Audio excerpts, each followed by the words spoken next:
नमस्कार श्रोते हो, मी मिलन नायगडे आमच्या विशेष कार्यक्रमात भरारी कर्तृत्वाची नवउद्यमशीलतेची या कार्यक्रमात आपलं स्वागत करते.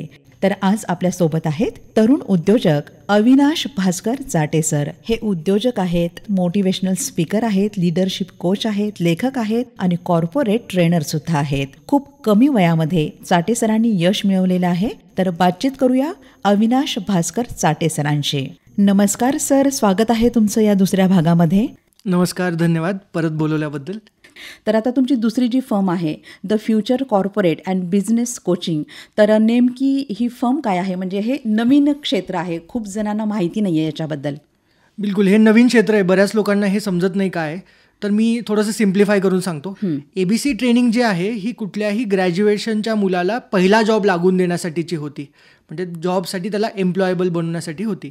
पण आता काय होतं की पहिला जॉब लागल्यानंतर आपल्याला पहिल्या जॉबपर्यंत वाटतं की मला जॉब पाहिजे, जॉब पाहिजे, जॉब पाहिजे. एकदा पहिला जॉब लागल्यानंतर काही काळ काम केल्यानंतर मग पुढे समजत नाही की आता ग्रो कसं करायचं, आता ह्या जॉबमध्ये प्रमोशन कसं मिळवायचं, सॅलरी कशी वाढते, लिडरशिपसाठी लोक वरती कसे जातात. तर फ्युचर जी आपली दुसरी फर्म आहे ती ह्याच्यासाठीच आहे. जे एक्झिस्टिंग ऑफिसेसमध्ये जे कर्मचारी काम करतात त्या कर्मचाऱ्यांचे प्रॉब्लेम सॉल्व्ह करण्यासाठीची फर्म आहे. त्यांना स्किल डेव्हलप करण्यासाठीची फर्म आहे. त्यांना आपल्या ऑफिसमध्ये स्टार कसं व्हायचं, कसं लिडरशिपसाठी पुढे जायचं, ह्याच्यासाठीचे बरेचसे कोर्सेस, बरेचसे वर्कशॉप्स आपण कॉर्पोरेट कंपनीजमध्ये आणि गव्हर्नमेंट ऑर्गनायझेशन्समध्ये करतो. तर मुळात फ्युचर जी फर्म आहे ही पूर्णपणे कर्मचाऱ्यांसाठी आहे जे ऑलरेडी काम करत आहेत किंवा उद्योजक आहेत. तर त्यांच्या रिलेटेड प्रॉब्लेमसाठीची ही फर्म आहे.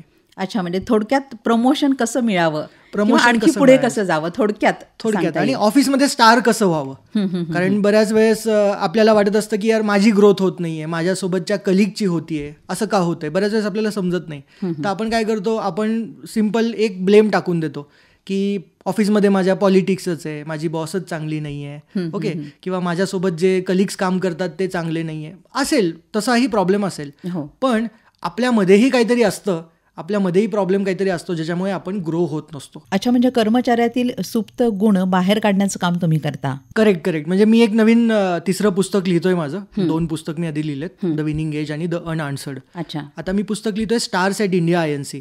म्हणजे इंडिया INC म्हणजे हा वर्ड फॉरेनमध्ये फार फेमस आहे. INC म्हणजे कॉर्पोरेट म्हणतात. इंडिया INC भारतामधले कॉर्पोरेट्स, भारतामधल्या कंपन्या मध्ये स्टार कोण असतात.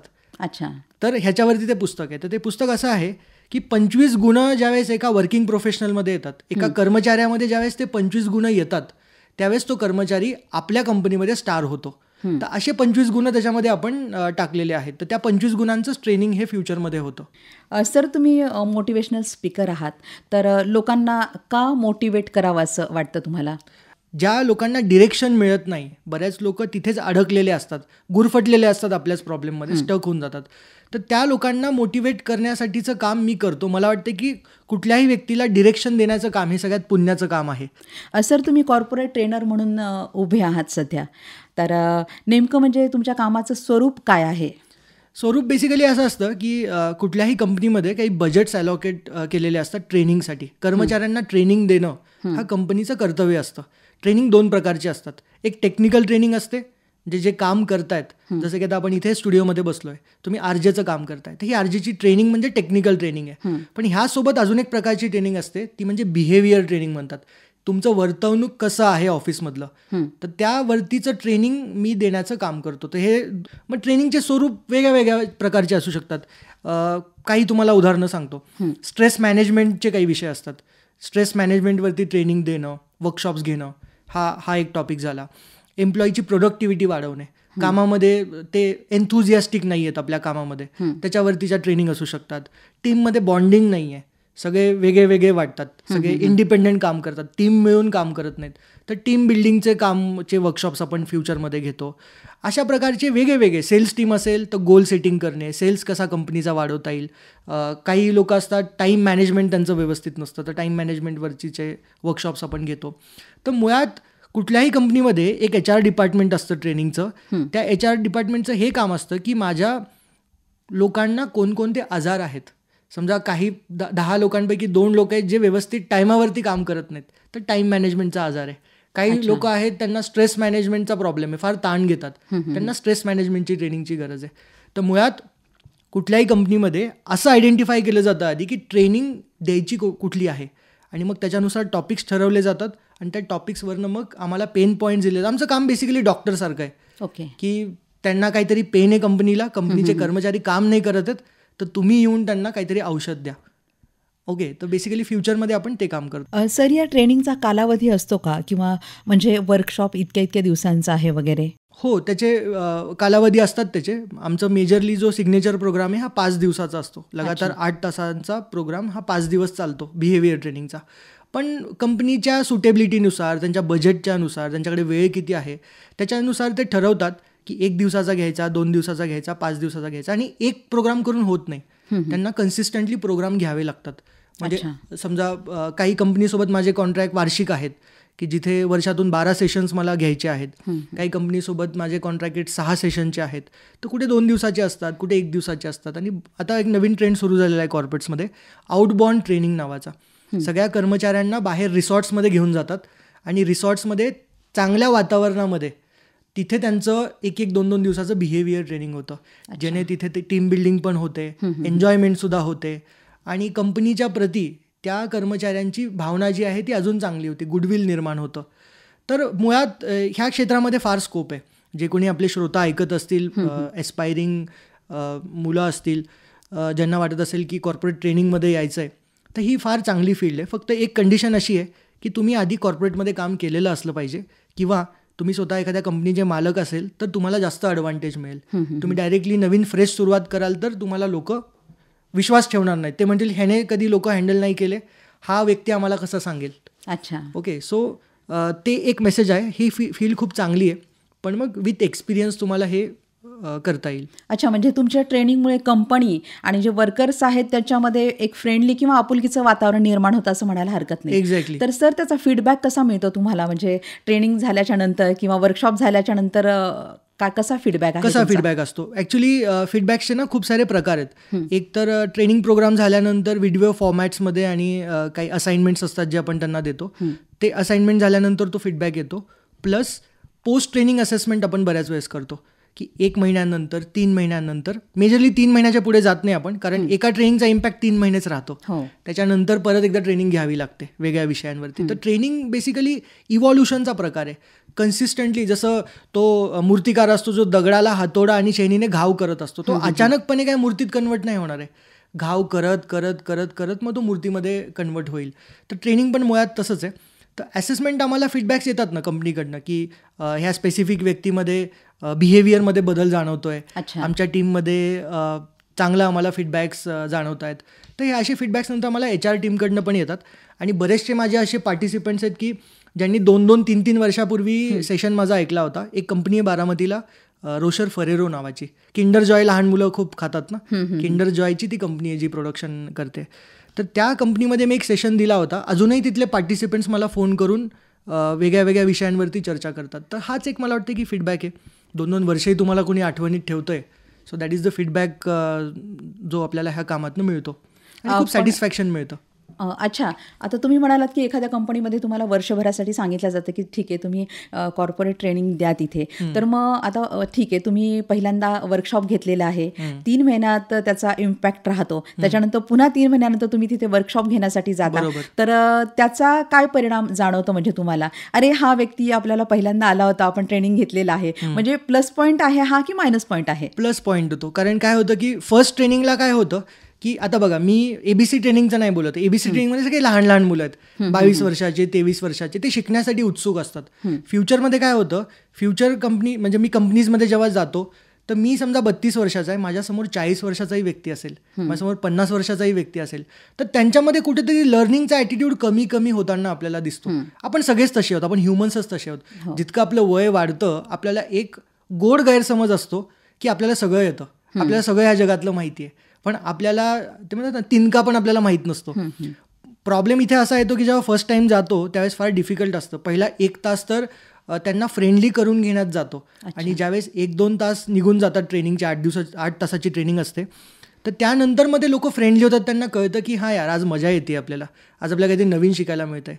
तर डेफिनेटली जो तुमचा प्रश्न होता की दुसऱ्या ट्रेनिंगला गेल्यानंतर ॲडव्हान्टेजच मिळतो, कारण त्यांनी मागचं ट्रेनिंग अटेंड केलेलं असतं. अच्छा. हां, जर मागचं ट्रेनिंग तुम्ही चांगलं केलं नसेल तर मात्र मग तो डिसॲडव्हान्टेज आहे. पण आपल्या बाबतीत, माझ्या बाबतीत तर असं कधी झालं नाही. ट्रेनिंग तर चांगले होतातच. ओके. सर, तुम्ही आता RBI, इंडियन आर्मी, BARC अशा ज्या सरकारी मोठ्या संस्था आहेत, इथं पण ट्रेनिंग देण्यासाठी जाता.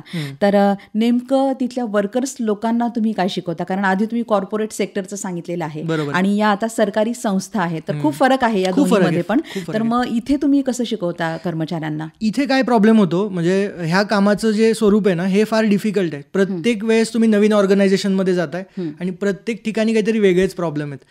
तर जर ब्रॉडली आपण एरियल व्ह्यूने बघितलं तर प्रॉब्लेम्स मुळात तेच आहेत. सगळ्या कंपनीमध्ये तेच प्रॉब्लेम असतात, मग ती गव्हर्नमेंटची असेल किंवा प्रायव्हेट असेल. आपलं काय होतं, आपण एखाद्या ठिकाणी जॉब करतो, आपल्याला वाटतं की ही कंपनी तशी आहे, इथले लोक तसे आहेत, माझे कलिग तसे आहेत, कारण की आपण तिथेच जॉब केलेला असतो. पण मी इतक्या कंपनीजमध्ये गेल्यानंतर मला असं वाटतं की सगळीकडे प्रॉब्लेम तेच आहेत. कुठेच प्रॉब्लेमचे काय म्हणतात त्याला, कॅटेगरीजमध्ये जास्त काही फरक नाही आहे.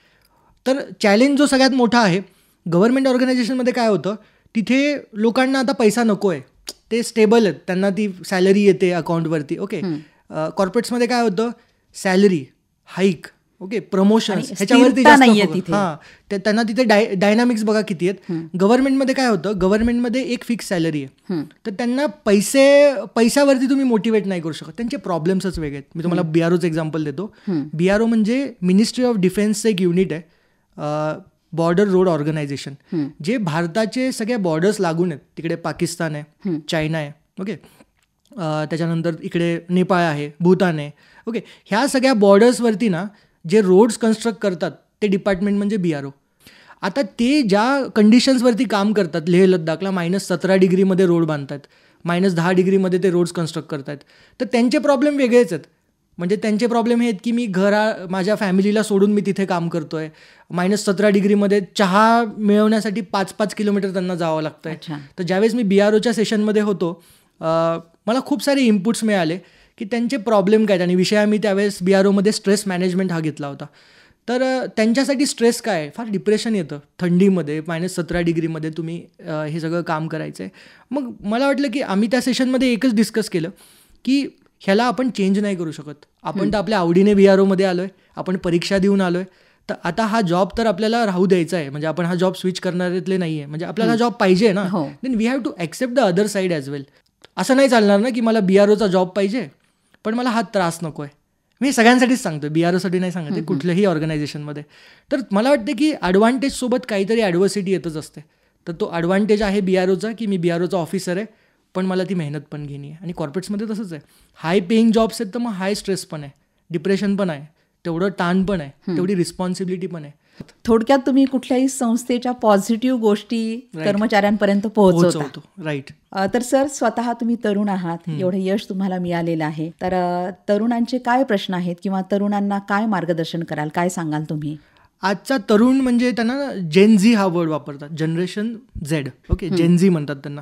तर हे जेन झी म्हणजे 22-23 वर्षाची आता जे मुलं आहेत, तर ह्यांचा प्रॉब्लेम काय आहे, मी प्रॉब्लेम म्हणणार नाही, कारण अनमॅच्युअर्ड.